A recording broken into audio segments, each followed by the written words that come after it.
Are we live, Clarissa?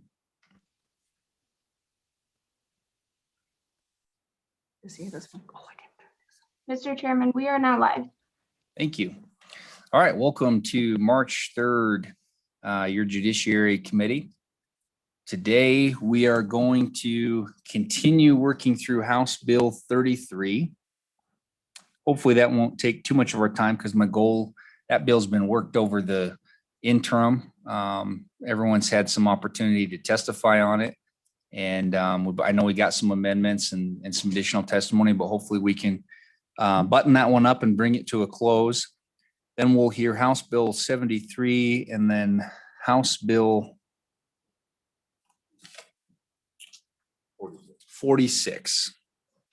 And what I'm going to do here is have the roll called, and then I'm actually going to run over to the Appropriations Committee where I'm going to present a bill. And I used to serve on appropriations, and I thought I did my time and I got away from it, but apparently I have to return every once in a while. So I'm going to do that, and I'll pass the gavel to Vice Chairman Washit to lead us through 33. So with that, Kay, will you please call the roll? Representative Crago. Here. Representative Larson. Here. Representative Oakley. Here. Representative Provenza. Here. Representative Williams. Vice Chairman Washit. Here. Representative Yin. Here. Representative Swanitzer. Here. Chairman Olson. Here. Mr. Chairman, you have 9 people present and no one's absent or excused. Thank you, Kay. And with that, I will hand over the ship to Vice Chairman Washit. Thank you, Mr. Chairman. Who do we have in the waiting room on this bill? Digitally. Mr. Chairman, we have Keith Fulton from YDOT. And then there are also a couple other folks in the waiting room, but they do not have their hands raised.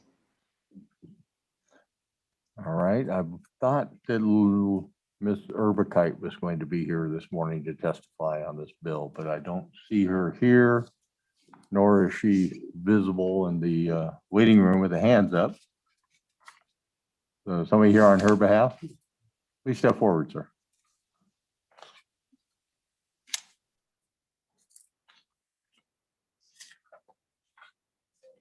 Good morning. Introduce yourself to the committee and tell us what we need to hear.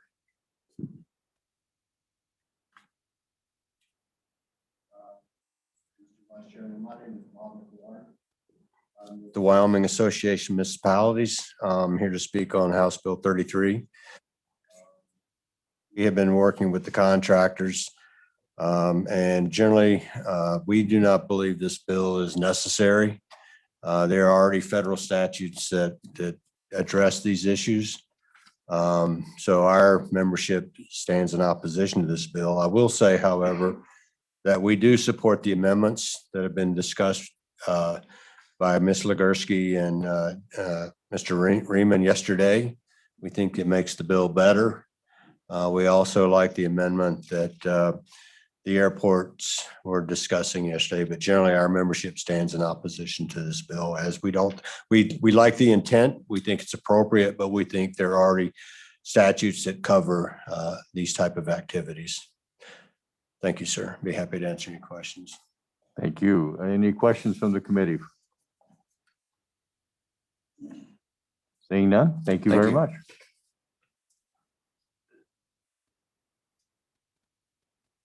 And the representative from YDOT, Clarissa, is he wanting to testify or just available for questions? Mr. Chairman, I believe he's available for questions, but I'd be happy to admit him to the meeting. Please do. Thank you.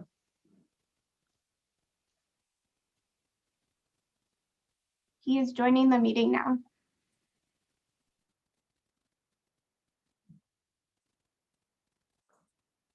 Mr. Fulton, are you there? Yes, good morning, Mr. Chairman.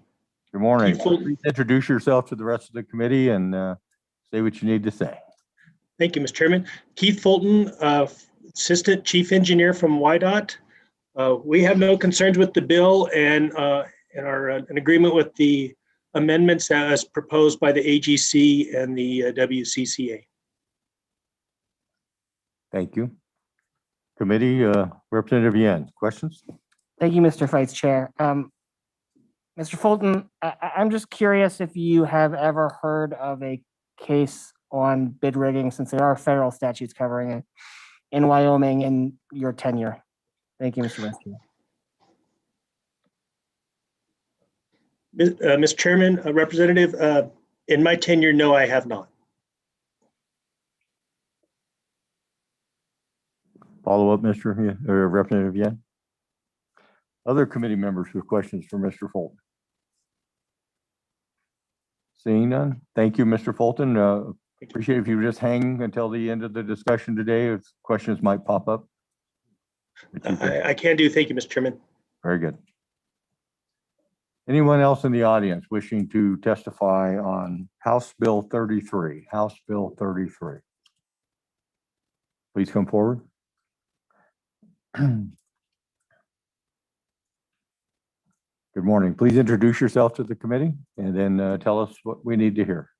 Morning. My name is Lauren Benford. I'm with AGC of Wyoming, representing here for Katie Legursky today. I think Katie has pretty much made it pretty clear we're in favor of this. We're against any kind of bid rigging that happens in our industry. And so if anyone has any questions for us, that I would stand for questions. Committee, any questions? Seeing none, thank you very much. Anyone else here for public testimony, either live or virtual? Clarissa, anybody else? Mr. Chairman, I do not see anyone else on Zoom. Thank you. And seeing no one else in the room, committee, what is your pleasure?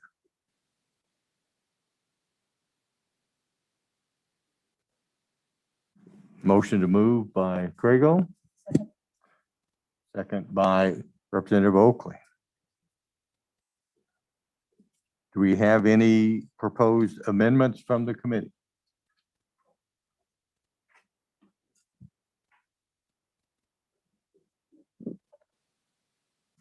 Yes. Representative Wants. Mr. Chairman, I do believe there was an amendment brought by the airport operators, which was in my packet on Monday, but I'm now not currently finding.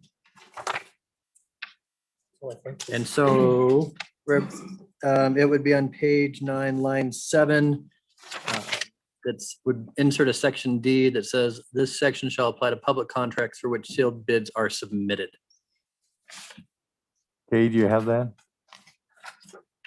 Okay.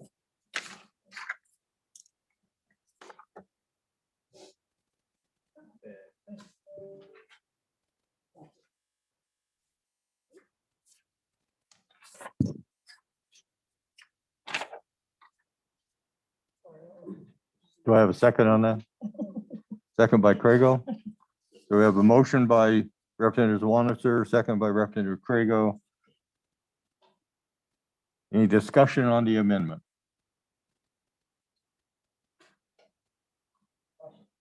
Question being called. All those in favor of Representative Wanitzer's motion affecting line or page 9, line 7, raise your hand.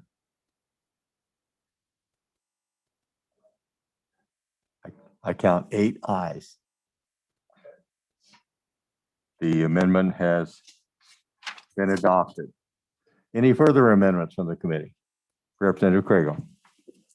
Thank you, Mr. Chairman. I think we need to amend the bill in accordance with the Contractors Associations and County Commissioners Associations proposed amendments. And I think we have that in writing, or we had it yesterday.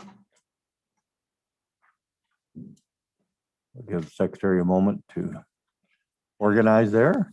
Pass those out in hard copy, please. Thank you. And Mr. Chairman, I don't know if it's if we can use the one that's, yes, exactly. If we can, if I need to read that in line by line, or if the staff has that based on the writing. I don't know the protocol. You could just move the amendment. Okay. So I move the amendment in front of us.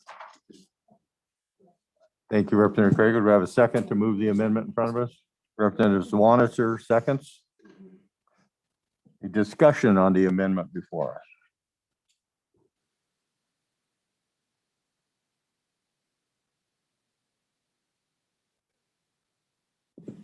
No discussion. We have the question being called by Representative Larson. Take a vote. All those in favor of Representative Swanitzer's motion, or Representative Craig's motion, that we adopt the amendments before us, raise your hand, please.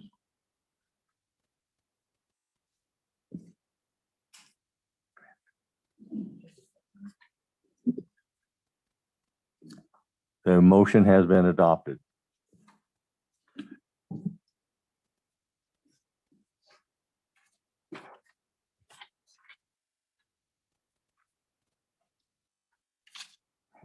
Any further amendments to House Bill 33 from the committee? Representative Yen. Thank you, Mr. Chairman. There was one more other amendment that we got yesterday. That was on page 3, line 14, after the word law. If everyone still has that, where it for the purpose of this act, public contract does not include the emergency purchase of emergency supplies or services, consumable product not bought in bulk, or de minimis goods and services, which are not subject to the competitive procurement process under Wyoming statutes. So I'll move that. Representative Yen, yes. Sorry, Mr. Chairman, yes. So the amendment that we got yesterday on page 3, line 14, about emergency supplies and services, consumable products not bought in bulk, de minimis goods and services. Just to ensure that we don't force bids required for things that we don't currently require bids for. Can you specify exactly what language you're changing in that amendment? So it's page 3, line 14, after the word law, semicolon. We did receive this yesterday, if you still have it. We don't? Okay. Staff appears to have it in front of them. Do we still not have any copies of this anymore?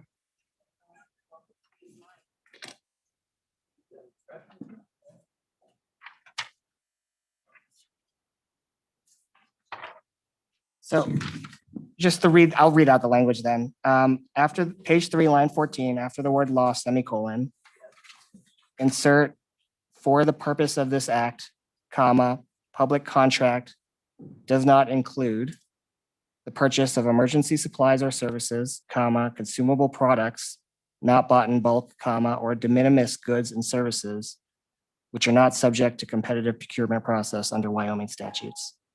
So this is just to keep us from conflicting with other parts of statutes. Thank you, Representative Yen. Do you have a second on that? Second by Representative Swanitzer. Discussion on the amendment. Discussion. Representative Swanitzer. Thank you, Mr. Chairman. I generally like the amendment. I guess my concern is de minimis, is that specified in statute, or I would assume there's a general understanding of what emergency supplies are, and apparently you can make a case if someone had a concern they could, up to litigate on, was it truly an emergency? But I guess I was just wondering if there's a definition in statute, if anyone knows what de minimis is. I think I have a general idea, but a price number would probably be good. Representative Yen or anyone else want to try and answer that? Representative Crago. I don't have a definition of de minimis, and I do not think it's actually defined elsewhere. But my question was, do we need this separate amendment after we put in the first amendment on page 9, line 7? Because it takes all contracts that are not actually bid out of the realm of the statute itself anyways, or the proposed language. That was my understanding based on the email we got this morning, was that if we did the amendment on page 9, line 7, we did not need to add that extra language. Thank you, Representative Crago. Further discussion. Mr. Chairman, I'll withdraw my amendment. If it's okay with the Representative second. Yen is withdrawn. Is motion? Any further motions for amendment? Question on the bill. Bill's before us now. Committee is ready to vote. We'll have a roll call. Representative Craigo, Aye. Representative Larson, Aye. Representative Oakley, Aye. Representative Provenza, No. Representative Williams. Vice Chairman Washut, Aye. Representative Yin, No. Representative Swanitzer. Chairman Olson. Excused.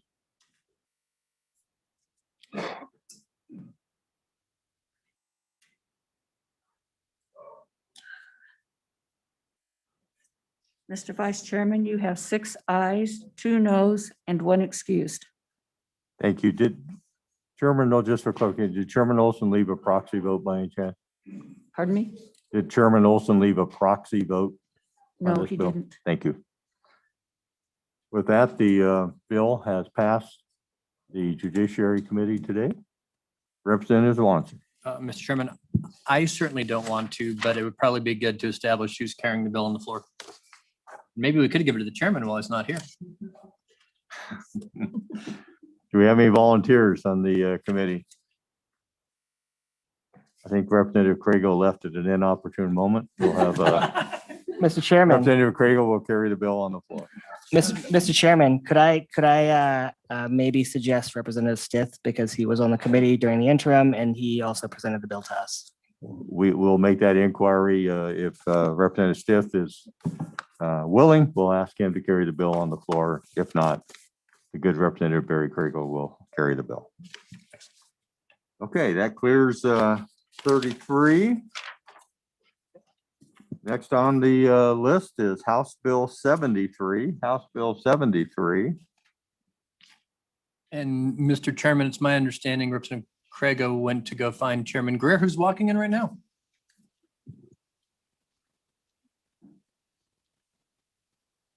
Chairman Greer, please come forward. Before us is House Bill 73, birth certificates and gestational agreements. The good Chairman of Minerals is here to walk us through the bill. Good morning. Thank you, Mr. Chairman. I have a constituent who should be up, Janelle Riblet. Is she on line logged in? Clarissa, do we have someone online waiting to testify on 73? Mr. Chairman, I have a Janelle Donley. Is that the? Okay, yeah. Please admit her, please. Yeah, all right. Okay, well, thank you, committee. So, yeah, way outside my wheelhouse here on bills. But again, a bill brought to me by one of my constituents, and as she explained it to me, I thought, you're absolutely right. We should fix this. And so what these deal with is a situation where we have a gestational agreement. So family, they're not able to have children, but they go through the process of finding a gestational carrier and they work through, they'll enter into an agreement. These are put together by attorneys. A lot of precautions are taken to go into this. I think right now that most of these procedures in Wyoming are done in Utah, quite frankly, where they have developed an expertise with that. But and so the question on this really becomes to simplify this is so when the gestational carrier goes into the hospital, they can say, yeah, this person is the father. The father goes on the birth certificate. It's kind of been a longstanding way the law works in Wyoming. But then for the natural mother, the person who produced the egg, whose child it is genetically, has to come in after the baby's born and go through a full adoption process. And so what this does, and looked at the law in Utah, which was probably more cumbersome than what we wanted to do here, was really just to truncate this process and just say if there's an agreement in place and the agreement meets, and you guys, I'd be more than happy to go through all the terms with you, but you guys can read those, that you can then either file the gestational agreement with vital records or We still got the old process where we can do stuff locally, which I guess nobody really does with the local register. I don't think anybody uses that process anymore. But then the mother can be on the birth certificate, so that the child's birth certificate has its natural father and mother on it. So that's, and Mr. Chairman, if you want me to walk through the bill, I will, but that's as simple as it is. Appreciate the overview, but why don't you walk through the bill for us real quick? Okay. All right. Okay, so what's, again, when we come in, we talk to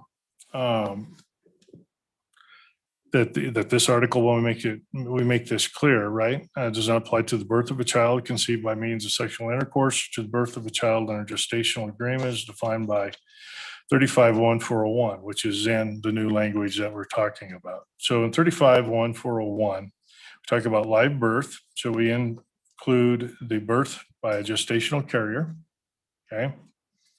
We come down and then we want to define what a gestational agreement is. I think this is probably the key component where we see this laid out. Gestational agreement means a written notarized agreement between two intended parents. And I'll point out, and I'm a little upset that Representative Crago didn't catch this already, but if you look on page 19 or page 2, line 19 at the end, there's an extra as that needs to come out. So technical correction. As a gestational carrier, where the gestational carrier agrees to pregnancy by means of assisted reproduction, gestational carrier and her spouse, if she is married, agrees to the relinquishment of all rights and duties as a parent of any child that is delivered from the gestational carrier. Chairman Greer, on page 2, line 23, is assisted reproduction defined anywhere in statute? Say that again. I didn't hear you. On page 2, line 23, Yeah, is assisted reproduction defined somewhere in statute? I'm not aware of it's defined anywhere else in statute. Okay. Please continue. Yep. Good question, Mr. Chairman. Sorry. So then an agreement specifies, that the intended parent shall become the parents of the child. All the parties to the agreement are 21 years or older. Agreements filed with the state registrar or the local registrar of the county where the intended parents reside. And then that the agreement's obviously sealed in place in a special file, can only be opened upon a court or by a court order. Then we use the term gestational carrier, means a woman 21 years or older who gives birth to a child under gestational agreement. And then the intended parents means two parents who enter into the agreement. So then that's the main thing is to find what is a gestational agreement. Okay. Do we need more definitions on that? Maybe we do, Mr. Chairman. I know looking at another state's law, it was pages long. I wanted something a little simpler here to get right to the point. But and then so in 35-1-410, so upon the birth of the child under a gestational agreement, the intended parents of the child born shall be deemed the mother and father of the child, including for purposes of birth registration and birth certificate. Okay, upon satisfying the following conditions. Okay, so you already got an agreement between the parties saying, yeah, we agree that this baby is going to be the mother and father's baby. Now we got to do is here says for purposes of the birth certificate. That's all we're doing here with this. We're skipping that step for them to pay another $7,000 to go through an adoption process to adopt their own, for a mother to adopt her own baby, quite frankly. So, and this may be the little bit of the awkwardness in the bill is the submission. So obviously the application is fine, and then verification that the gestational agreement complies with, and that's one of the reasons, Mr. Chairman, I wanted to keep this simple, complies with these terms in a gestational agreement, and then where it's filed. And again, the local register is sort of it's in statute, but no one uses it anymore, quite frankly. So- Chairman Greer, thank you Yeah. for your testimony this morning. The idea of a local registrar, that's a term I had not heard before outside of the college environment. Yeah. Do we have a local registrar or is there a county clerk or So, they same one and the same? Mr. Chairman, it's county clerk. You know, I got back from the service. I took my DD 214 and went to the local registrar and got a copy file in case I lost it. So, yeah. I keep learning every day in this job. Questions for Chairman Greer? Representative Oakley and then Representative Swanson. Thank you, Mr. Chairman. Representative Greer, I've got a question if there's a couple places in here, page 2, line 19, as well as page 4, the actual definition in Romanet 16 has intended parents and specifically delineates two. It's my understanding that there are some single people who do this. Would you be open to parents, intended parents or parent to include a single mother or father doing this? So Mr. Chairman, Representative Oakley, as I told Representative Yin this morning, I'm open to it. Doesn't matter to me.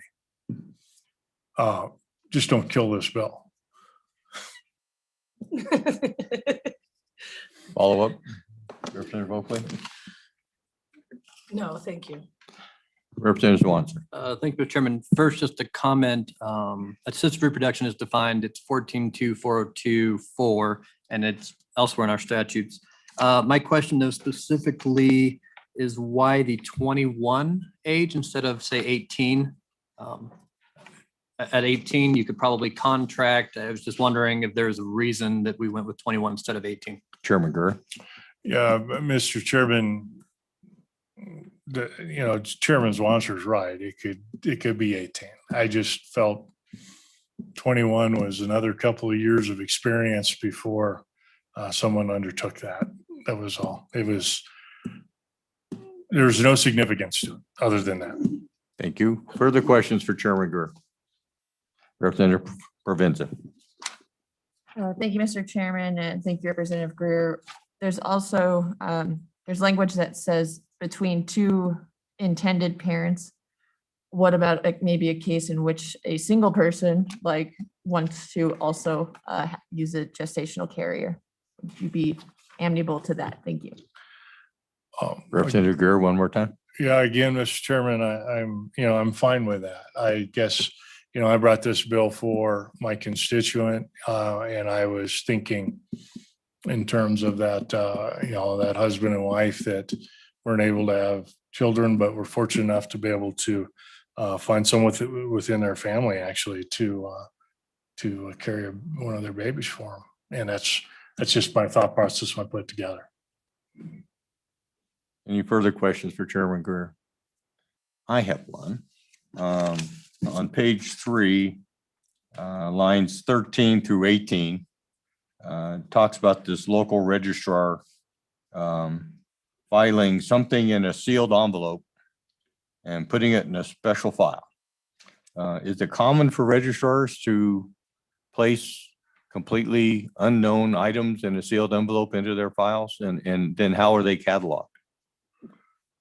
Mr. Chairman, it is not unusual. It does happen, same way with court files, and how they catalog them, I'm not certain. If it's, a red cabinet with a do not cross line on it or something, but there are sealed files, yeah.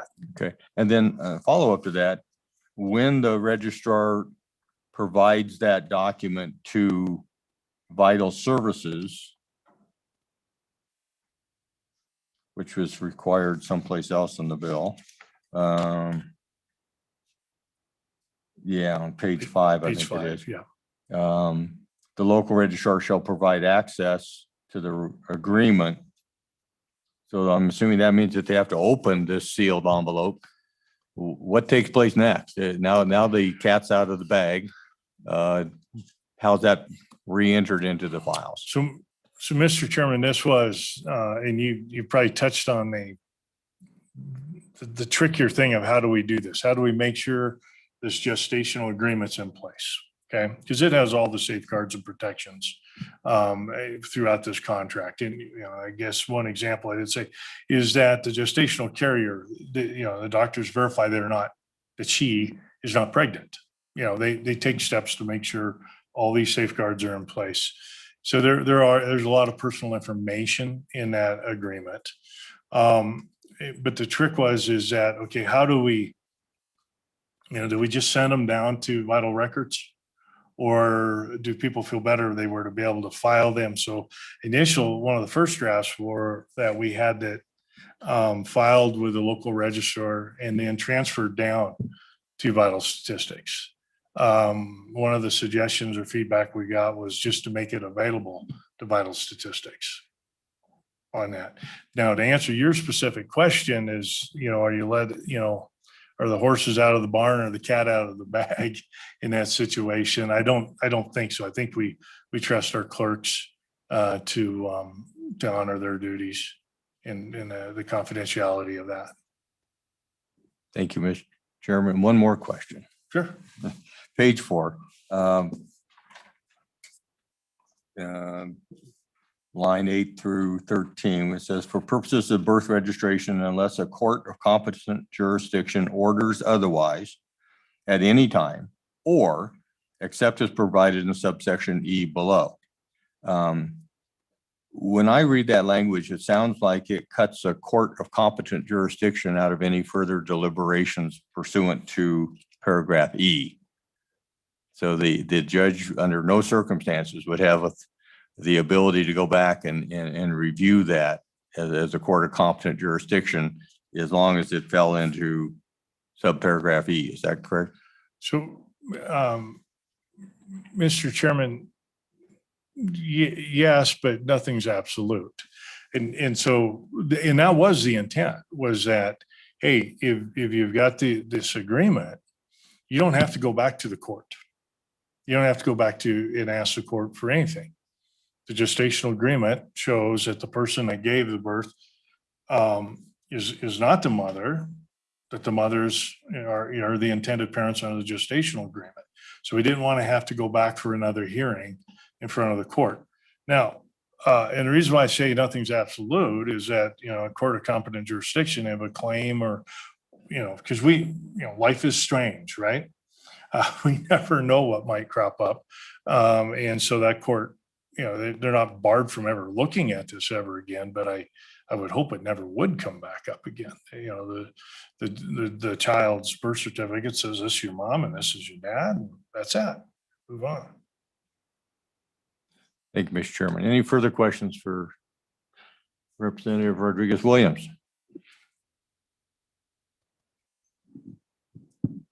Thank you, Mr. Chairman and Representative Greer. Quick question. How do you think this bill compares to other states? And second part, do you believe that it's less strict and might perhaps set up our state to become a preferred venue for the practice of surrogacy? Mr. Chairman, I don't know. I know I've looked at the laws of Utah. That's all. Haven't looked at them in any other state. Is this in my mind, because you're still talking about the Wyoming birth certificate, right? So are you going to have people coming to Wyoming and having births at Wyoming hospitals just because we've got a simple process for this? Maybe.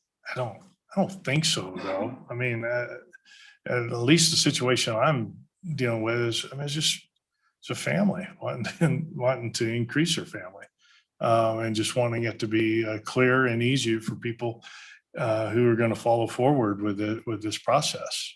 So yeah, we're not in economic development room here with this. We're in judiciary. So no, I don't think it's going to be an economic. Yeah. A follow-up question? No, thank you, Mr. Chairman. over here. Representative Larson. Yes, Representative, Chairman, thank you. Representative Greer, do you have examples where this the bill was actually needed, the law? And is there a certain number that you know of that the parents didn't get the child because of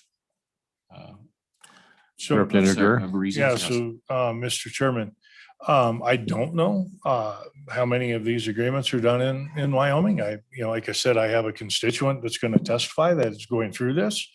And, and her comment is, okay, so now we've done this. We've spent, all this money putting the agreement together. And we've went through the process. I think if I recall correctly, their child will be born next month. So this bill doesn't help them. And the simple fact is she'll have to go back now and go in front of the court and go through, in essence, an adoption process. And yet, her husband's name goes on the birth certificate. Representative Larson, follow up. So Representative Oakley. Thank you, Chairman. Representative Greer. So basically what we're looking at, I mean, would you agree? We're trying to cut out like burdensome, possibly unnecessary legal processes, which are time consuming and expensive for Wyoming people, constituents to get to a place that they're going to anyway. So this is about, again, efficiency and saving Wyoming people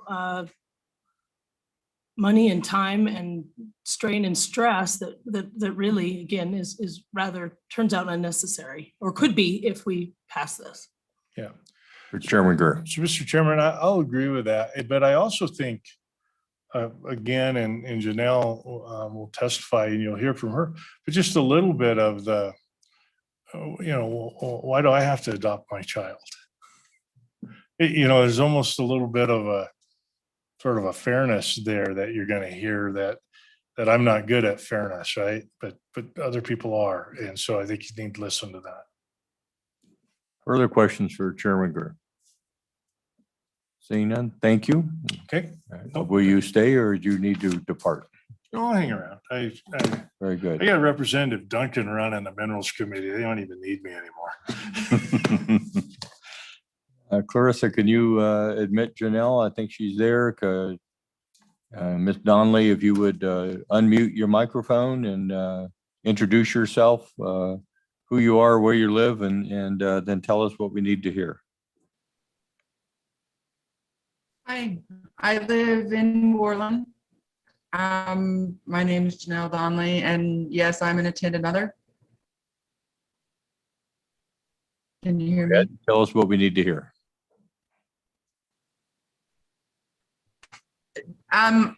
Okay, so our surrogate gestational carrier, she agreed to carry my child for me. He's biologically mine, and yes, like Mr. Greer said, I had to adopt my child, whereas my husband is automatically put on the birth certificate.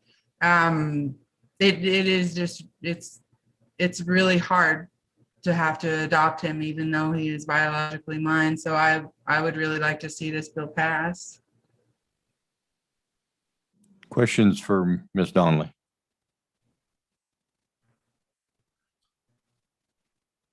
Did you say you were in New Orleans? Is that what I heard? No, Worland. Worland. Worland. Worland. Yes. Wake up my ears this morning. Thank you. Thank you very much. Appreciate you being here. This is one of the real marvels, I think, of COVID, is that we've gotten this opportunity now to have citizens participate in this process from all over the place, that without driving all the way to Cheyenne, Wyoming to testify for 5 minutes. So thank you for participating in the process this morning. I would have. Thank you. Do we have anyone else wanting to testify? Mr. Lehman? Mr. Chairman, Yes? we also have Guy Bodowin from the Wyoming Department of Health online. Very good. We'll get to him next.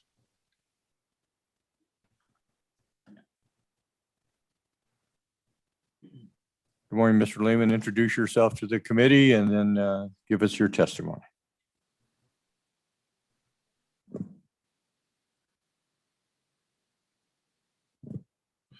Thank you, Mr. Chairman, members of the committee. I'm Mike Lehman, and I'm representing the Diocese of Cheyenne, and here this morning to express some concerns generally on this topic.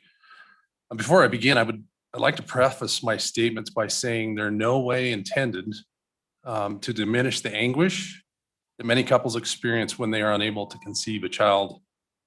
This is a pain that is very well known to my wife and I, as we were also unable to conceive. I'm going to begin by quoting an article, and I sent the committee this morning. I apologize for the lateness of that. I sent two articles that sort of look at the larger issue of surrogacy.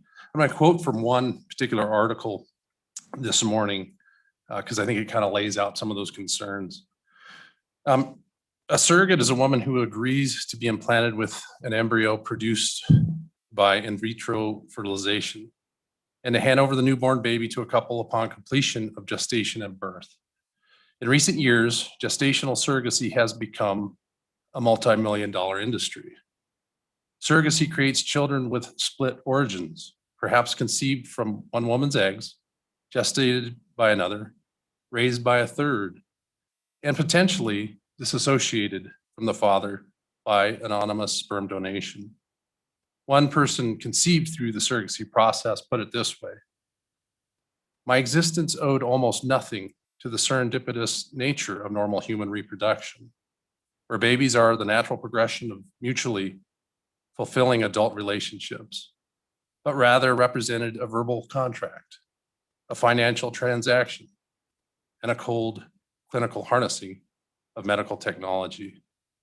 The article goes on to explain that surrogacy in some cases exploits financially vulnerable women. Kathleen Sloan recently described in testimony given to the Minnesota State Commission studying the issue. She works as a pro-abortion feminist and director of National Organization for Women in Connecticut. But on gestational surrogacy, she agrees with many of the pro-life concerns, noting how it involves children intentionally severed from genetic and biological sources of identity. She goes on, in essence, it's the ultimate manifestation of capitalist commodification of all life to create profit. And I would just end by mentioning that the one question about the surrounding states, I was able to speak to an advocate who is working in education on this topic because the state to the north and east of us, in my understanding, is sort of similar to our situation here in Wyoming. It's not illegal. It's not necessarily legalized in statute, but it is happening.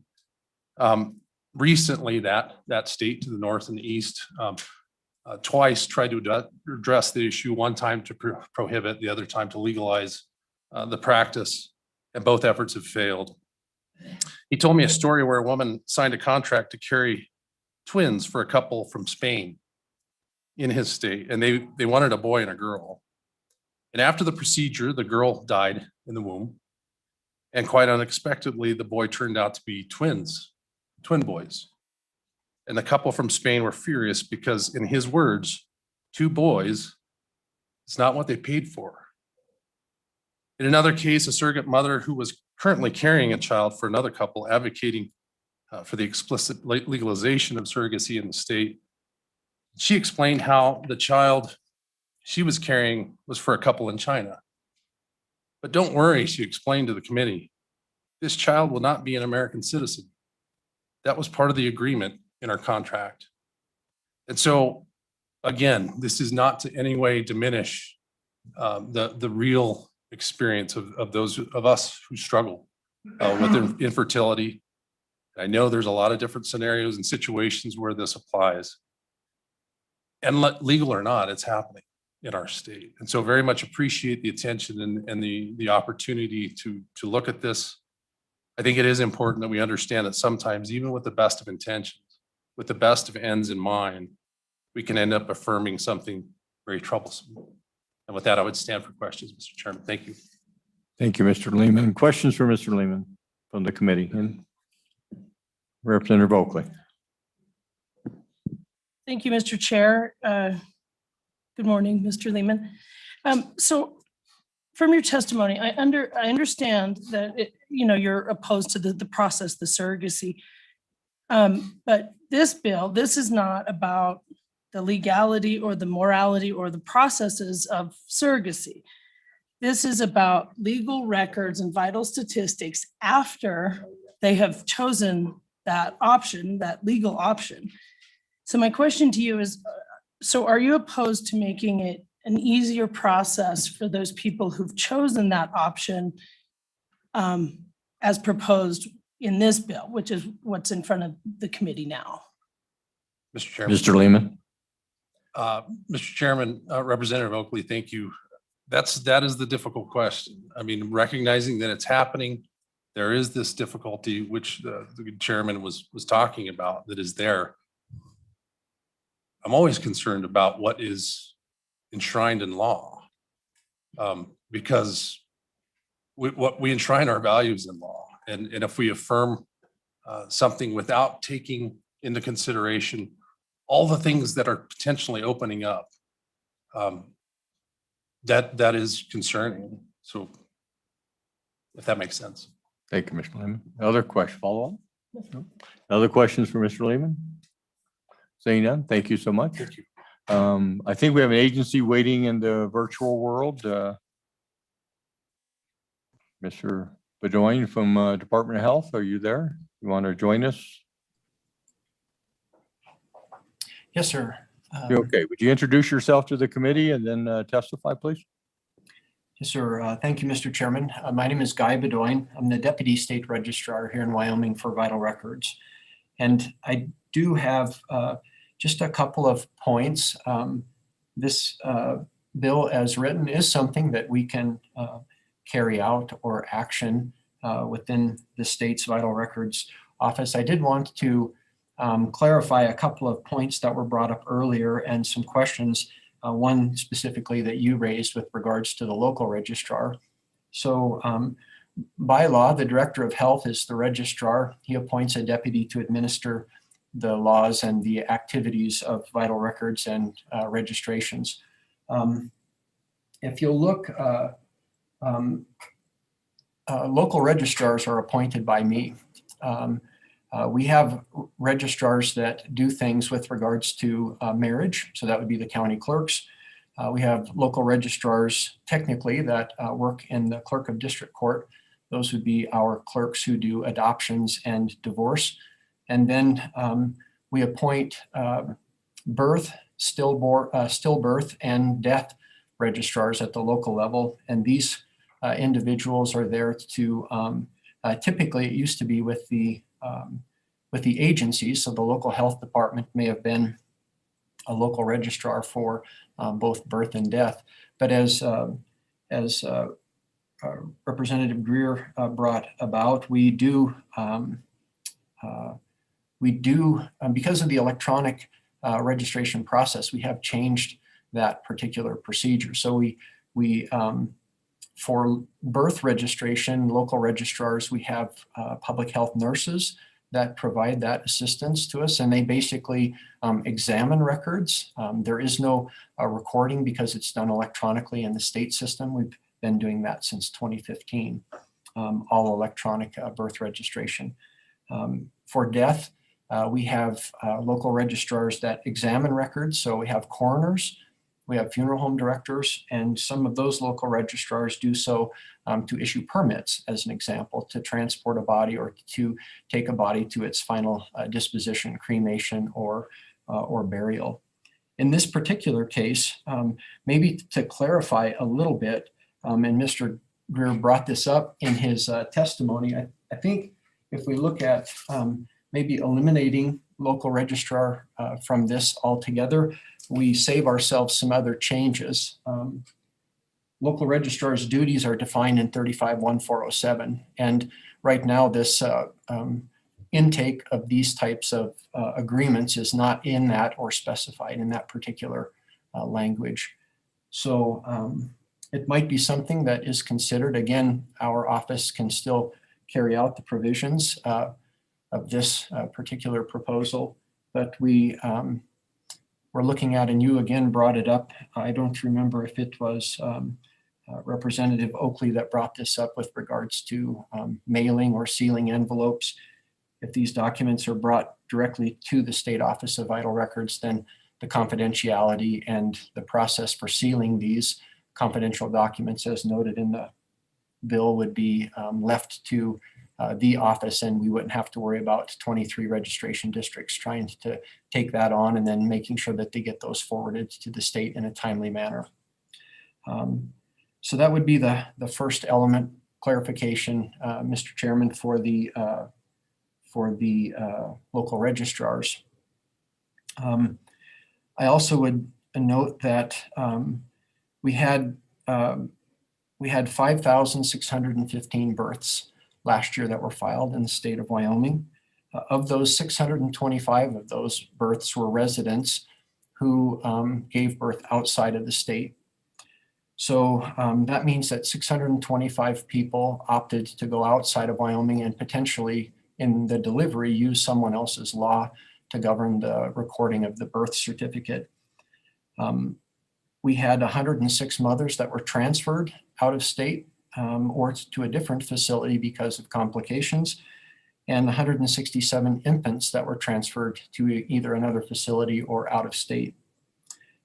An agreement like this may pose a problem in those other states when the party goes to remove the child potentially from the facility. These are second and third order effects that really don't have anything to do with our registration in the state of Wyoming, but definitely things to consider as we look at processing these types of documents in vital records.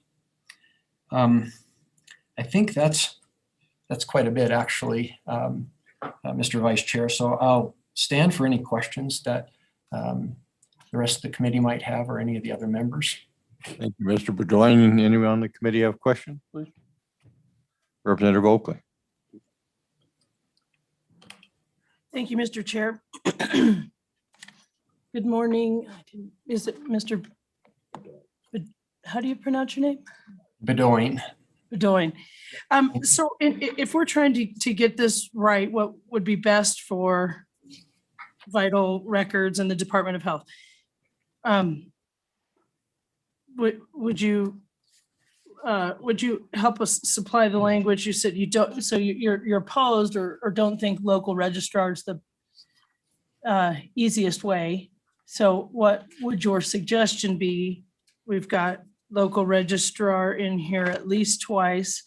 And on page 3, lines 13 through 18, it's specifically what we've got now. The agreement is filed with the state registrar or a local registrar in the county where the intended parents reside. And then it goes on about the sealed file. Could you, I guess, maybe clearly tell us what would be the best wording for your department? Mr. Bedoin. Yes, thank you, Mr. Chairman, Representative Oakley. I think to your point, and I don't believe I have the same line numbers, but page 3, as you noted, I have it as line 16, but immediately following where it states filed with the state registrar, maybe change the language in keeping with some of the other elements, and that would be with the state registrar of vital records, and then have a period and then go on with any report filed. And then to your point on page 5, eliminate the note for local registrar and just list the Office of Vital Records. Thank you, Mr. Bedoin. Follow up? No, thank you. Any further questions for Mr. Bedoin? Seeing none, thank you, Mr. Bedoin. Appreciate you being here this morning. Thank you, Mr. Chair. Do we have other witnesses wishing to testify? Please come forward.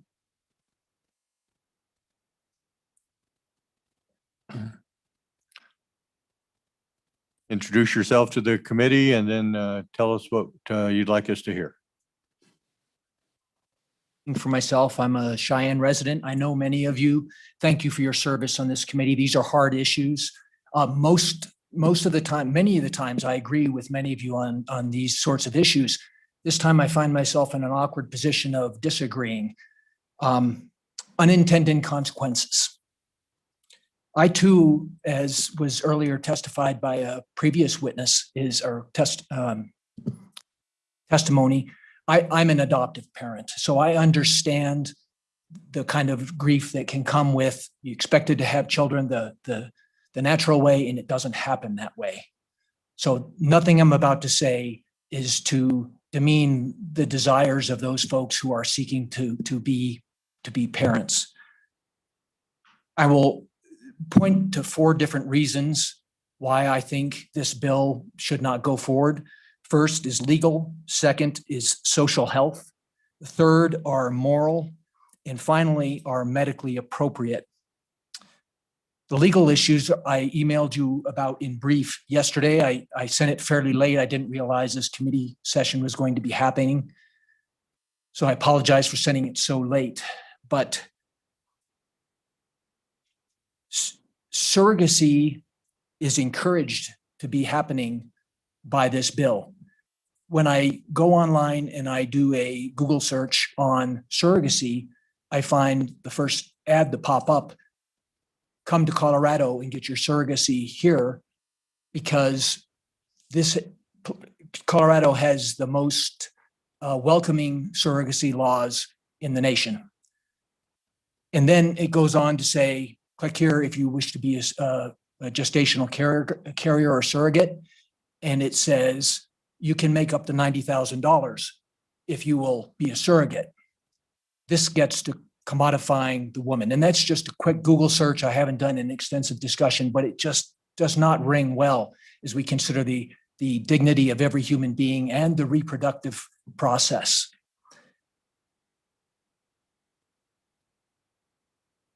This bill facilitates contracts to produce babies for adults. It does not protect against harm to children and surrogates. The focus is almost all on protection for what the documentation calls the commissioning parents. The secrecy provisions are troubling, and I believe that they're short-sighted. As an adoptive parent, I've watched this myself. There's a national movement afoot to open up sealed records for adoptees. And I emailed only a couple of sponsors that I knew personally and normally agree with. And I said, this is troubling. Look at this New York Times article from February, where DNA results are coming out, and kids who have never been told what's going on, they suddenly realize that they are the child of among hundreds from a donor in Europe. This was in the New York Times. It's an open access article. I can send it to you if you wish. You can reply to my email that I sent you last night if you want more information on that or the links. I have not looked at the Utah statute, which the prime sponsor's testimony noted, in other than that he noted that it was much more detailed, and sometimes there's good reason for such details.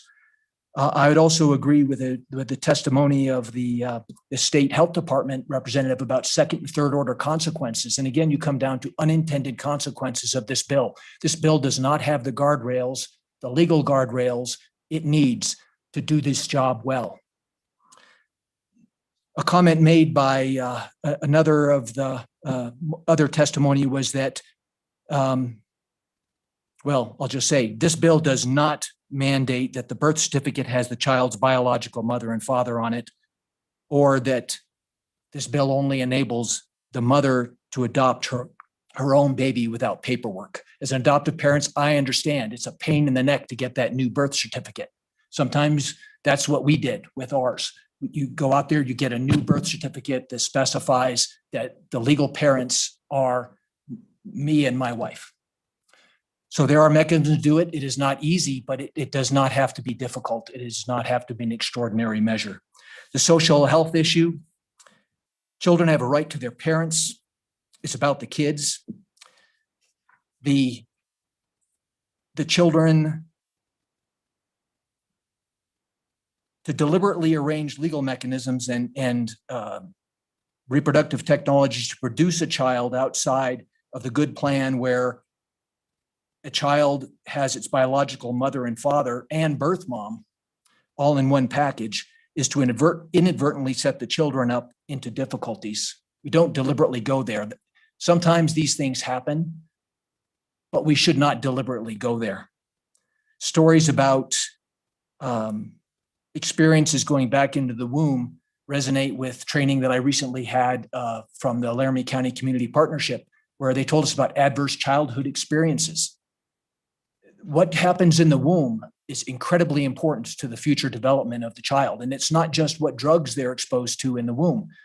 All the emotional things that are happening to the mother, the bonding that goes on biologically in the genes or the DNA in the biological systems of the parent last in the body of the birth mother and in the child for a lifetime.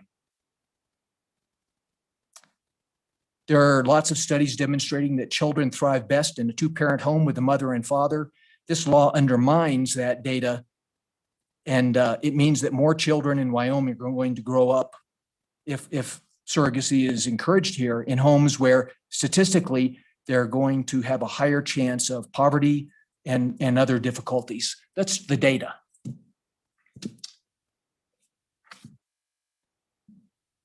There's often, looking at the moral issues, there's a problem with excess embryos resulting from such procedures. In the United States today, there are millions of embryos that are human beings at the earliest stages of development in frozen storage.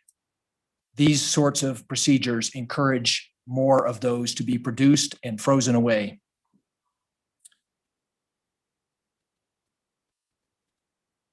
Medically appropriate, doing a search on some matters there.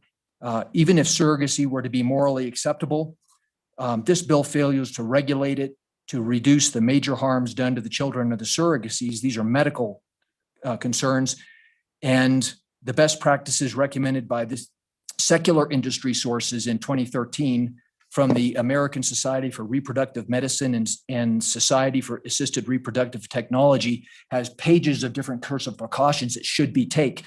But it seems that these are repeatedly ignored by regulators in the United States. Other nations have done better. The United States is not high on this list. I believe I came with that reference from the New York Times article, where it's pointing out the outrage of kids that suddenly discover the circumstances of their birth. Thank you, Mr. Chairman. Thank you, sir. Any questions from the committee? Seeing none, I just want to say thank you for coming out today. It's important to the process to have citizens come to these meetings and share their views with us, and do appreciate you coming out today. Thank you, Chairman Washington. Are there any other witnesses waiting to testify on this bill? Clarissa, anybody in the Zoom world? Mr. Chairman, Mr. Bedoin has raised his hand again. So Sir. I can admit him to the meeting. Please, Mr. Burdoin.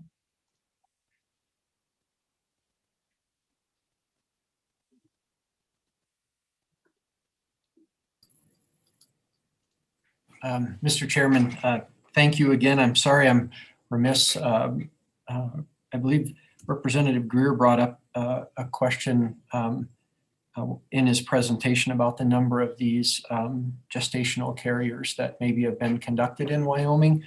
And I had it on my notes initially, and I apologize for not bringing it up. That was the whole intent of reading some of the statistics that I had earlier. But so in 2020, we had one gestational carrier agreement that the gestational carrier delivered in Wyoming, and then the parents were able to get a birth certificate and take the child. In this particular case, it was out of country.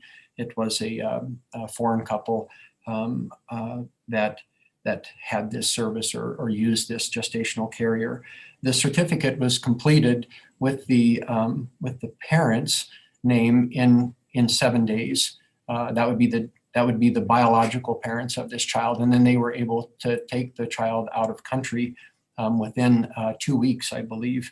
So they were able to process and get those documents that they needed in an effort to, have the child leave. And with regards to the couple that testified earlier, we have one gestational carrier agreement that's on the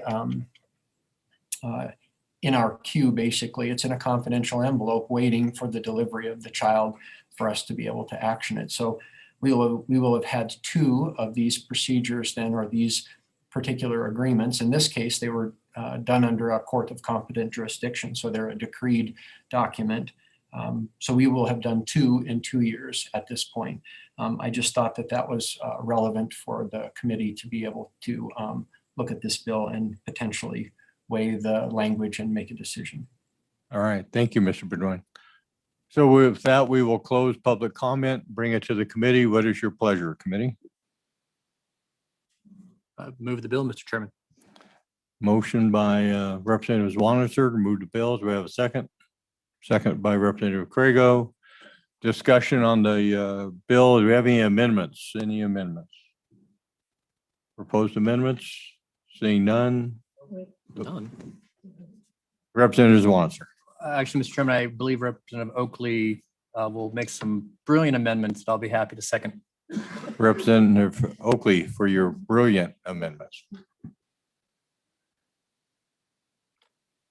Thank you, Mr. Chair. I'm pretty sure I saw Representative Craigos' hand up. Okay, so I guess first amendment in conformity with the testimony from the Department of Health would be page 3, lines 14. Striking or a local registrar in the county where the intended parents reside, and to also include right before that striking of vital records. So the first sentence to read, the agreement is filed with the state registrar of vital records. Any friendly amendments or discussion on that before? Kay, do you have that? We have that. Do you have any discussion on that particular one? Seconded by Representative Wannister. Any further brilliant amendments? Yes. Brilliant amendments. to- Representative Oakley. Thank you, Mr. Chair. Mr. Chairman, should we vote on the amendment first? Or are we gonna? I wasn't treat certain this that it all as wasn't going to one? be a continuing Thank you, Mr. Chairman. motion for a varied amendment. So let's continue. Representative Oakley. Thank you, Mr. Chair. And it is in striking this local registrar language. So I would say it's the similar or the same. So now page 5, line 5. Well, I'll start with the striking again. So line 5, striking. Starting with the word a local registrar, comma, the local registrar shall provide access to the gestational agreement to the state official vital record services for purposes of this paragraph would all be stricken. And right before that strike begins the Office of Vital Records. So the sentence to read, for gestational agreements filed, excuse me, with the Office of Vital Records would end the sentence. Does that sound? Would that be the State Office of Vital Records? Yeah, that's what the language, if there's any with the State Office of Vital Records. Kay, do you have that?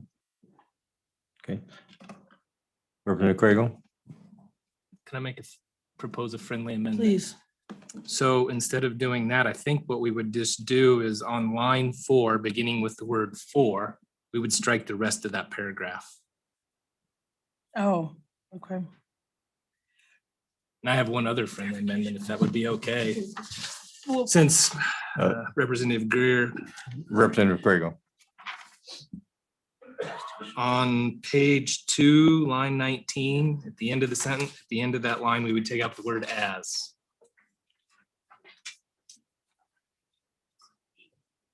That is a brilliant amendment.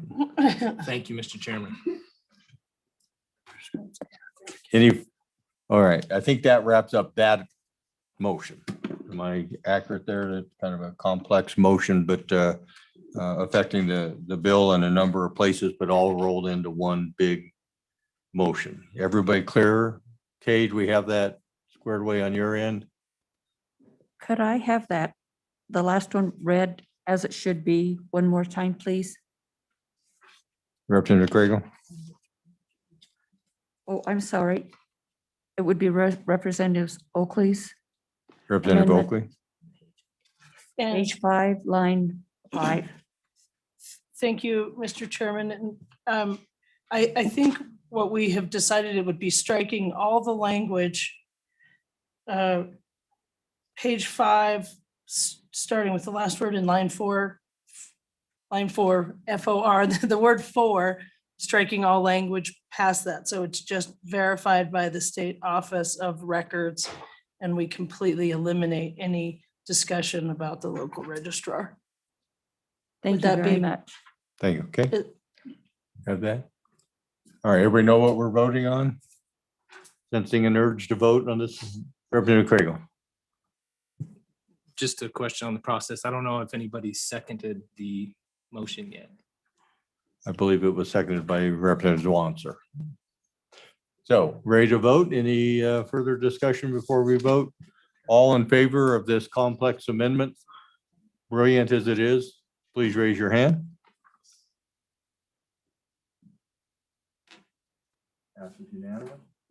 Adopted, unanimous vote. Any further amendments? Representative Swanson. Thanks. And I thought the good representative might bring this, but let me, it's on page 4, line 15. We talk about intended parents. I do believe there are cases where you would have a single parent want a gestational agreement. So it would be after the word intended to put parent or. And actually, let me double check that real fast. To intent, shoot. Scratch that, Mr. Chairman, because gestational agreement definition says two intended parents. Mr. Chairman, may I offer the amendment? Representatives Yen. That Thank you. Representative Zwanitzer is intending. I'd just like to strike the word "to" and the number "2" everywhere in the bill. Because in rules of construction, the plural includes the singular. So if you just have persons and intended parents, it would still include the singular parent. So the motion by Representative Yen to strike the word "to," TWO, and then the number 2 in parentheses wherever they occur together throughout the bill. Is that the motion? Yes, Mr. Chairman, I think that is on page 2, line 19, and page 4, lines 1 and 3. And I believe that is all. Do we have a second to Representative Yen's motion? Second. Second by Zwanitzer. Discussion on the motion. Mr. Representative Swanson. Chairman, so I think on page 4, lines 3 and 4 as well, it still says two persons shall assume paternity. Is that a friendly Representative Yen? And then maybe if just to the overall amendment with the secretary to have LSO do grammar updates in accordance with the language changing, because I know there's some singular plurals in the rest of the bill that probably need to be reconciled. So noted. Do you have that, Kay, you said? Could you please repeat which lines those are in one more time? Representative Yen? Thank you, Mr. Chairman. I believe it is page 2, line 19, in the middle of the line, and page 4 on lines 1 and lines 3. Is that correct, Representative Zwanitzer? Thank you very much. Any further discussion on that motion? Saying none, all in favor of Representative Yen's motion, raise your hand, please. 3, 4, 5. I count 5. All opposed, raise your hand.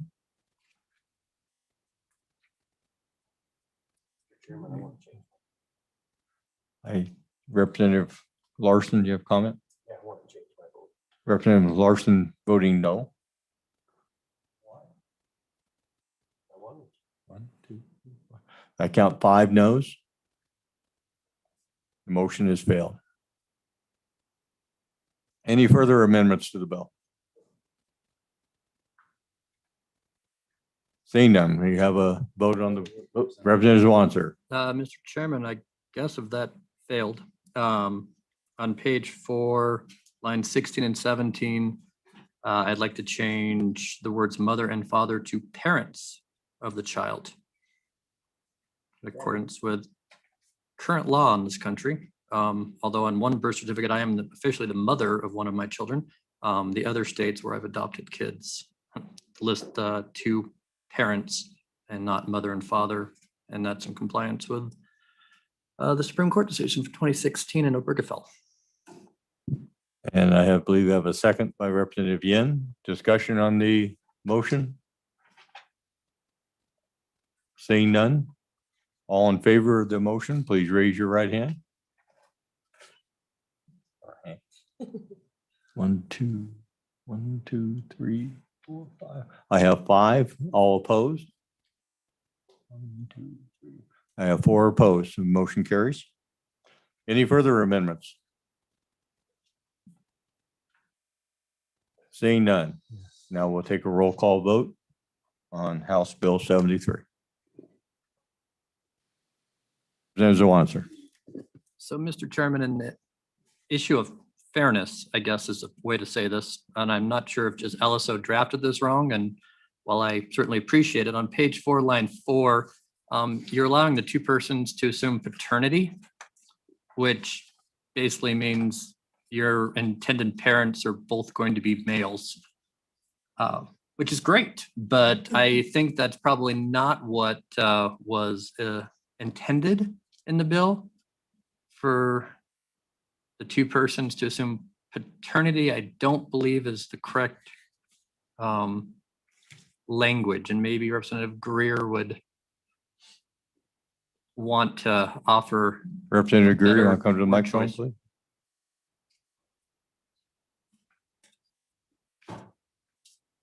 Representative Greer. Thank you, Mr. Chairman. This is a problem with having done this quite a while ago. There was a reason why that says paternity. Oh, yeah, there is. And I can't remember the reason why. And so Mr. Fuller, he's one of our better LSO attorneys, drafted this. And I will ask him again. I can't tell you the reason right now. Sorry. Thank you, Chairman. All right, now we're ready to vote. Roll call vote, please.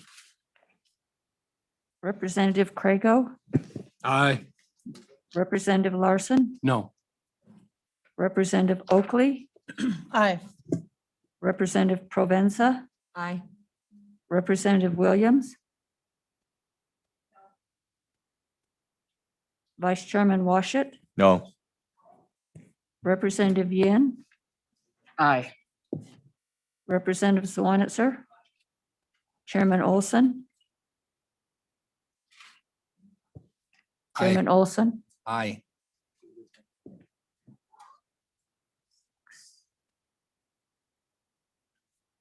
Mr. Vice Chairman, you have 6 ayes and 3 noes. With that, House Bill 73 has passed the committee and will move forward. We are down to 10 minutes. Mr. Chairman, would you like to resume control of this committee? You're doing a good job steering the ship. I'm kind of enjoying it. I just get to sip my coffee over here. So I really enjoy that. You did a good job, Vice Chairman Washut. I appreciate you. I appreciate you very much. We have time for Representative Stiff. Let's just, Kay, do you have a phone I do. over there that you can call over to appropriations? Secretary? And request that Representative Stiff join us if he would like his bill to be heard. And ask, I'm sorry, what? Request that Mary let Representative Stiff know that we are hearing his bill. And if he would like us to hear it, he needs to come on over. Okay, thank you.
Hey, Kay, I got it. Representative Stith is on his way. So no stress over there.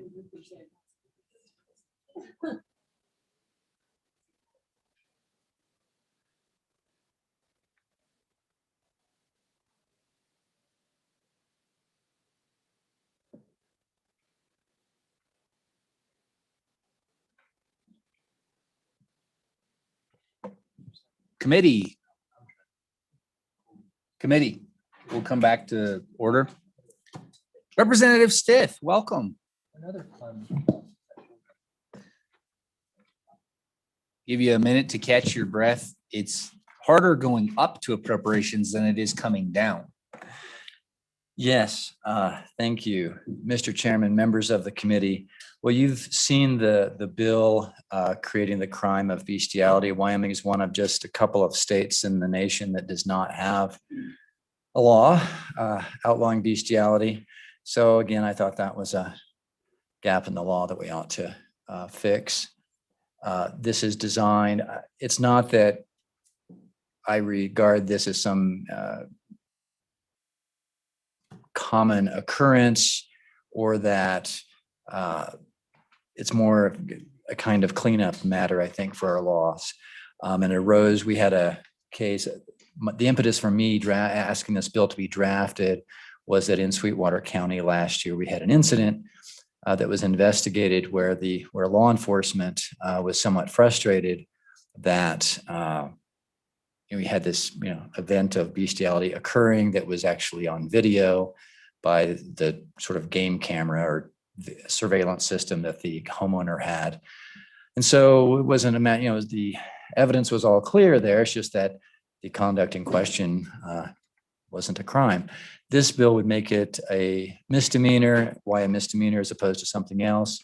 Again, just from my general point of view, we went through a lot of justice reinvestment reforms legislation over the past few years. The idea being that we don't want to necessarily create felonies if we don't have to, because that tends to burden the judicial system more than misdemeanors do. But it's a policy choice, what you would prefer to, how you prefer to handle it. And Mr. Chairman, I would stand for any questions. Yeah, Representative Stith, did we create a felony in that bill?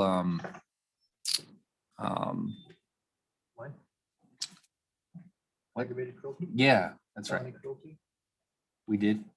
Yeah. But it happened, you know, So sorry, my question is with the what is the name? What is the name of the bill? 6323, just felony cruelty. Felony cruelty to animals.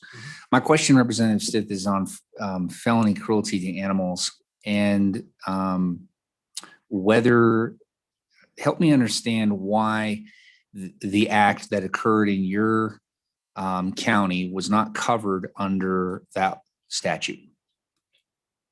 Mr. Chairman, well, my understanding is that in that particular incident, you didn't have, sort of injury to the animal, so to speak. So I think that's the basic reason why it didn't fit into existing law. Okay. Committee? Questions for Representative Stith? Representative Stith, this doesn't, this alleviates problems going forward, for example, in your county. How does this affect the existing case, or can it?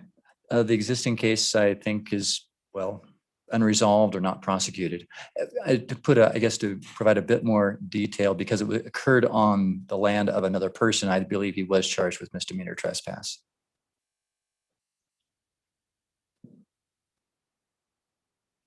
I believe there was a sense in the community that didn't quite capture,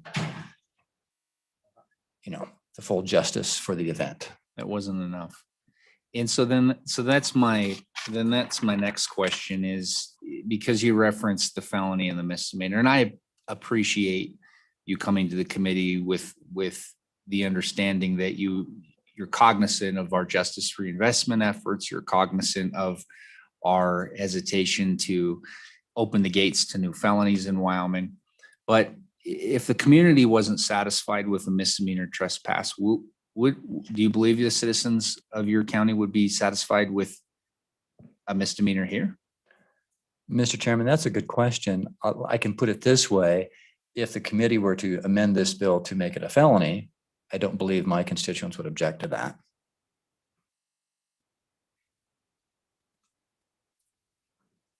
Vice Chairman Wash. Thank you, Mr. Chairman. Representative Stitt,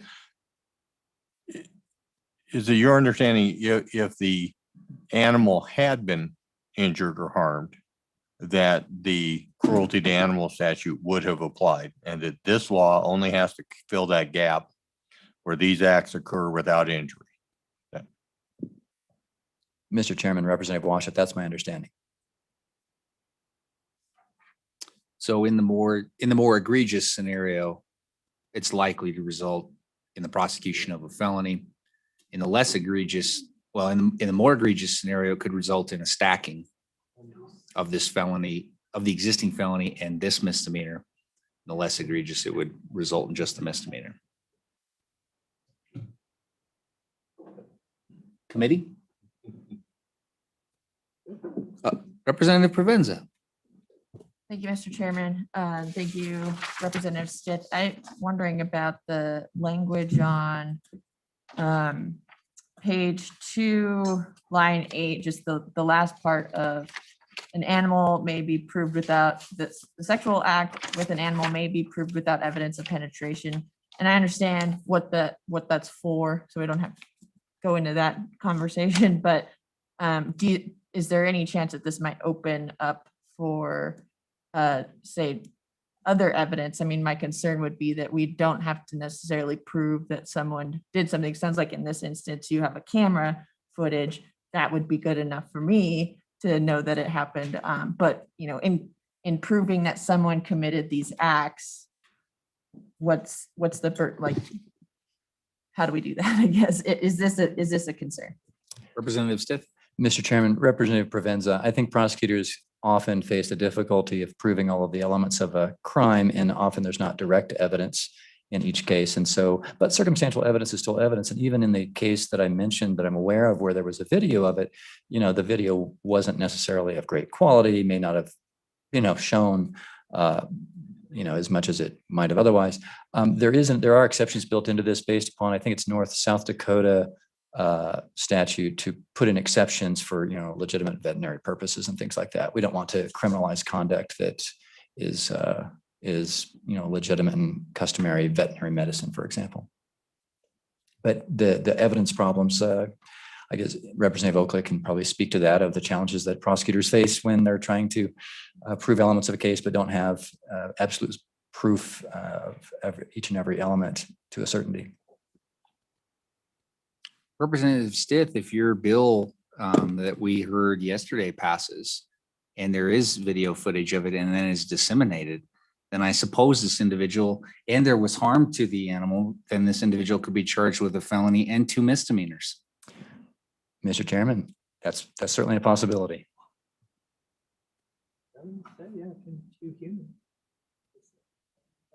Because the intimate image would apply to an animal? It's a person with the animal. The person committing the act, you would see intrusion. Yeah, sorry, because I'm reading through it. Interesting. Take photos and send it to somebody. Get those photos also in trouble. In terms of construction, statutory construction on page 2 of the definition, I'm looking at line 8 where it ends with "of the other." I just found that kind of strange when we're defining the act between the person and the animal, and it starts off by saying between a person and an animal, et cetera. And it seems to mean, I suppose it could contact between, et cetera, of the other. So I guess it means it could be either way, is why we use the word "the other." Mr. Chairman, I believe that's the intent, yes.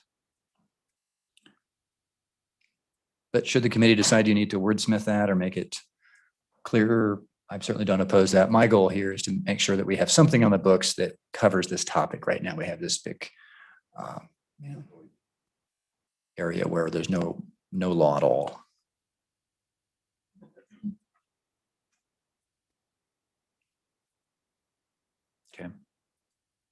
Representative Craigo, you got anything?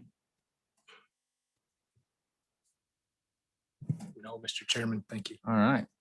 Thank you, Representative Stith. Thank you very much. Clarissa, do we have anyone in our virtual waiting room that would like to testify on this House bill? Mr. Chairman, I do not have anyone on Zoom. Okay, thank you, Clarissa. Anyone, members of the public? Mr. Odekoven?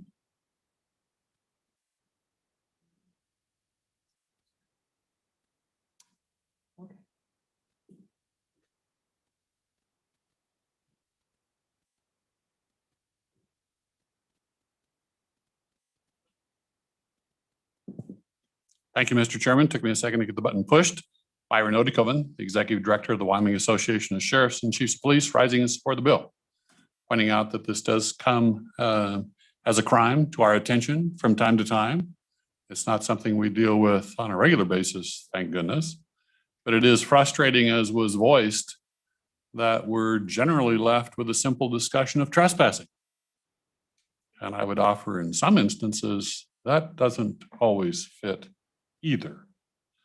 So supporting the concept of creating the crime of bestiality to cover that would be appreciated, Mr. Chairman. Thank you, Mr. Odekoven. Committee questions for Mr. Odekoven? You get off easy. Thank you, Mr. Chairman. Further public comment? Seeing no public comment, I'll close public comment.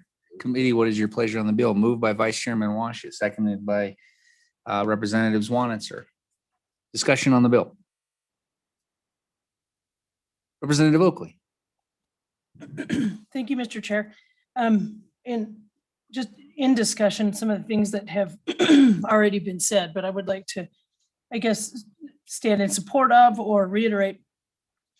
When we talk about like animal cruelty, clearly animal cruelty, as we've already discussed in this session, existed, but I think it's always important, and whenever we can do it in criminal law, it's part of notice, it's part of due process to as closely and specifically state the prohibited acts. That always is, I believe, a goal of something that we want in our laws. So if this is directly something we want to prohibit, this is specifically the language.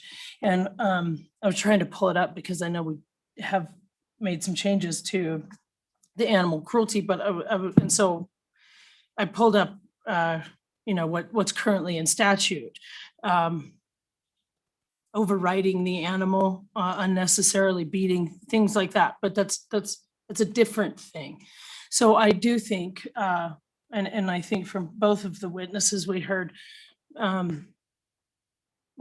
closing the gap or, not using something broader to try to explain this prohibited act. So I believe that it's, I believe that it does fit a due process issue.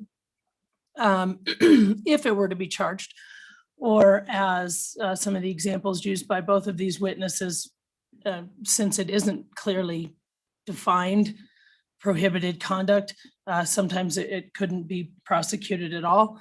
So if this, I would just say, if this is conduct that we agree, should be criminal and prohibited, then I certainly think it's appropriate to have it delineated and specifically outlined in statute. I think that's appropriate for criminal law. I guess I don't know that this is going to be in response to Representative Provenza. All I can say is, the burden for criminal prosecution is always beyond a reasonable doubt. That's a good thing. That will always remain that way. So again, you mentioned a video. Video's pretty good evidence.